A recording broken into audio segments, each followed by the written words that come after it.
Hello again! I'm trying something different today with the video style. Today, I'll be teaching you how to draw this banana, and I apologize for the bad video quality, but I will be explaining everything out loud anyways, so I hope that's good. The size of the canvas I will be using is 2048 by 2048, but it can be anything that's a square, like 1000 by 1000. The first step is to start sketching. I use the app Procreate. Here, I use the brush 6B pencil under category sketching, but you can use any brush that you want. Here, I am starting to sketch. I drew a rough, fat, chubby crescent and adjusting it to size. And I'm adding the peel, which is shaped like floppy rotten pizza. And here, I'm erasing the overlapping lines because it annoys me even though that's not really necessary. And I'm fixing up the corners and edges.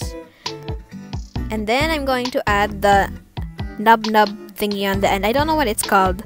And now I'm going to start inking. The brush that I use for this step is called Monoline and it's under the category calligraphy. And sometimes I use a modified extra thick one, but it doesn't matter, it's not necessary. You can just use the bucket tool. I do not use a pure black for inking. I use a dark red so that it's more subtle. If it was pure black, then it would pop very brightly against the yellow. And since it's chibi, it needs to look soft. To ink, you simply trace over your sketch. I didn't draw the cute face in the sketch, but I draw it in the ink.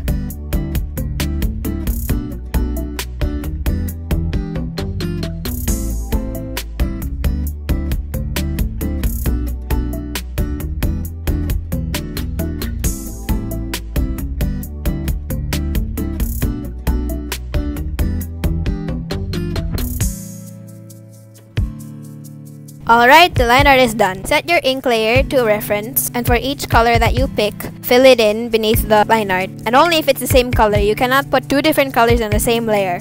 Well, it's up to you really, but I prefer to do it this way. Okay, for shading, you need to pay attention to what I'm going to say, because it's a very common art mistake. Most beginner artists shade like this. They grab black, they lower the opacity, and then they just use that to shade. No, that's incorrect. Don't do that. It makes the shadows muddy and desaturated. What you actually have to do is grab the base color, bump up the saturation, and then lower the value. If the color is already at top saturation, I suggest shifting the hue. The way you do this in Procreate is going to the classic menu in the color palette, and then you move this slider to the right and this slider to the left. And doing this in Ibis Paint is also similar, just with different sliders. Same goes for highlights, except you make the values lighter and not darker.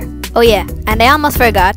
Whenever you shade, you make a clipping mask above the layer that your base color is on, so that you don't have them all on the same layer, because it's more difficult that way. Layers are one of the best advantages of digital art, so use them.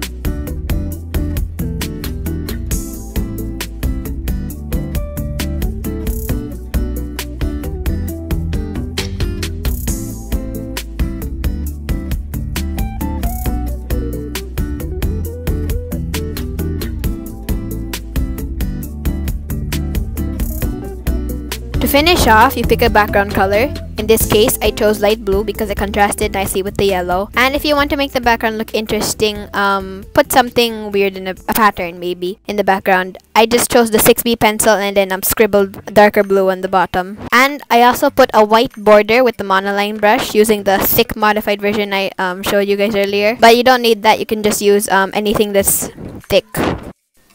I have nothing else to say again, so I wouldn't mind if you guys just skip forward more.